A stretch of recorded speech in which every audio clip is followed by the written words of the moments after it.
Hi friends, అందరూ ఎలా ఉన్నారు? బాగున్నారా? నేనైతే ఈరోజు చికెన్తో 3 ఐటమ్స్ అయితే చేస్తున్నాను. అవన్నీ ఎలా చేయాలో మీకు మొత్తం చూపిద్దామని ఈ వీడియో అయితే తీస్తున్నాను. కంపల్సరీ చూడండి.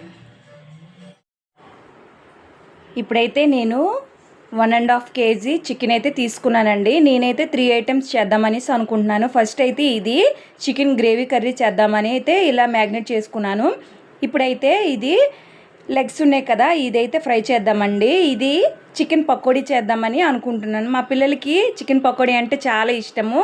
చికెన్ గ్రేవీ కర్రీ కోసం ఒక తవా పెట్టుకున్నాను, అలాగే చికెన్ పకోడీ కోసం ఇంకో తవా పెట్టుకున్నాను. ఇప్పుడైతే ఆనియన్స్ కట్ చేసుకుంటున్నాను. ఆల్రెడీ నేను అల్లం వెల్లుల్లి పేస్ట్ చేసుకున్నాను. ఇప్పుడైతే ఆనియన్ కట్ చేస్తున్నాను. ఆనియన్స్ టమాటాలు రెండు మిక్స్ చేసి పేస్ట్ లాగా అయితే చేసుకుంటానండి. ఫస్ట్ అయితే ఆయిల్లో పచ్చిమిరపకాయలు వేసుకున్నాను. బాగా తవా అయితే హీట్ ఎక్కిపోయిందని చెప్పేసి ఫస్ట్ అయితే ఆయిల్లో పచ్చిమిరపకాయలు వేసుకున్నాను. ఆ తర్వాత ఇలా ఆనియన్స్ టమాటాలు ఫ్రై చేసుకున్నాం, అలాగే అవి మిక్స్ చేసుకున్నాం కదా, అదైతే వేసేస్తున్నాను. ఇప్పుడైతే పక్కన పెట్టాను కదండి పకోడీ కోసం ఇలా తవా పెట్టుకున్నాను కదా, అందులో ఆయిల్ అయితే వేసేసాను. ఇప్పుడైతే మిక్స్ చేసుకున్నాను కదండి పకోడీకి, అదైతే ఇలా వేసేస్తున్నాను. అది ఫ్రై అవ్వాలండి. ఇప్పుడైతే కర్రీకి ఇలా ఆనియన్ టమాటా వెల్లుల్లి ఇవైతే బాగా వేసుకున్న తర్వాత ఇందులో కొంచెం సాల్ట్ వేసి మూత అయితే పెట్టేశాను. ఇప్పుడైతే అవి ఎలా ఫ్రై చేస్తున్నానో ఏంటనేది మీకు చూపిద్దామని అనుకుంటున్నాను. ఇవి చూసారా, చిన్న ఫ్లేమ్లోనే అవైతే ముక్కలు బాగా ఉడకాలండి, లేకపోతే పచ్చిదనం వచ్చేస్తుంది, అస్సలు టేస్ట్ కూడా బాగోదు. ఇప్పుడైతే నేను పక్కన వేస్తున్నాను కదా, కొంచెం సాల్ట్ అయితే వేసుకున్నాను. ఒకసారి మిక్స్ చేసి మూత పెట్టేయాలి. తర్వాత ఇలా చికెన్ అయితే వేసుకొని ఒకసారి కలపాలండి.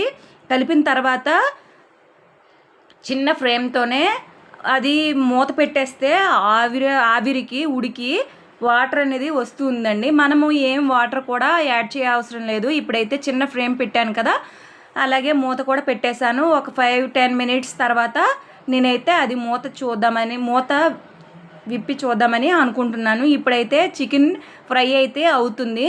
దీనికి కొంచెం చిన్న మూత కూడా పెట్టుకోవచ్చు చికెన్ ఫ్రైకి, ఎందుకంటే మనము అది ఆవిరికి అనేది ఉడికితే మాత్రం ముక్క చాలా టేస్టీగా ఉంటుంది. ఇప్పుడైతే చూసారా, నేను అసలు వాటర్ వేయలేదు, కానీ వాటరీగా ఉంది కదా. ఇప్పుడైతే ఇందులోనే నేను ఆ టేస్ట్కి తగ్గట్టు వాటరు, అలాగే ఆ టేస్ట్ కూడా నేను చూశాను ఎలా ఉంది ఏంటనేది.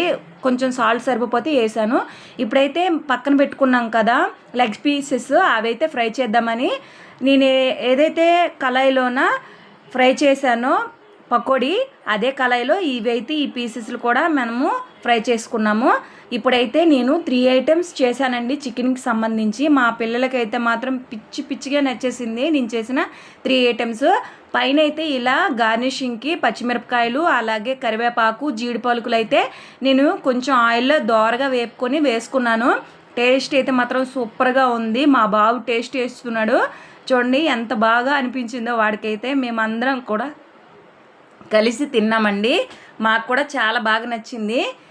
నేను ఏదైనా సరే మంచిగా పర్ఫెక్ట్గా ఉంటే మా పిల్లలకి బాగా ఇష్టం కదా. నేను ఎటువంటి కలర్ కూడా వేయలేదండి, ఫుడ్ కలర్ వేయలేదు, కానీ టేస్ట్ అలాగే కలర్ కూడా చాలా బాగా వచ్చింది. నేను కూడా టేస్ట్ చేశాను చికెన్ పకోడీ ఎలా ఉందని. సూపర్గా ఉందండి, నాకైతే బాగా నచ్చింది. ఇది కూడా ఫ్రై పీస్ కూడా చాలా బాగా ఉడికింది. మనము ఏమంటామంటే గ్రిల్ మీద ఉడకబెట్టుకుంటాం కదా, అలాగే వచ్చింది టేస్ట్. నేను జస్ట్ ఆయిల్లోనే ఫ్రై చేశాను, చాలా బాగా వచ్చిందండి. కొంచెం టైం పట్టినా కానీ చాలా బాగా ఉడికించుకోవాలి. పచ్చిమిరపకాయలు కూడా చాలా బాగున్నాయండి. ఓకేనా ఫ్రెండ్స్, మేమైతే వడ్డించుకొని తినేస్తున్నాము. మాకైతే మాత్రం టేస్ట్ సూపర్గా అనిపించింది. ఫస్ట్ అయితే చికెన్ గ్రేవీ కర్రీ, అదైతే మాత్రం చాలా బాగుంది. నేను వీడియో తీశాను నిన్న, కానీ ఈరోజు నాకు నా నోట్లో నీళ్ళు ఊరిపోతున్నాయండి. నాకు చాలా బాగా నచ్చింది కూర అయితే మాత్రం. ఇప్పుడైతే ఇది టేస్ట్ చేసి మీకు ఎలా ఉందో చెప్తాను, చూడండి. టేస్ట్ గురించి చెప్పనవసరమే లేదండి, టేస్ట్ అయితే మాత్రం సూపర్గా వచ్చింది, బాగుందండి. నా వీడియో కనుక నచ్చినట్టయితే please like, share and subscribe. Bye.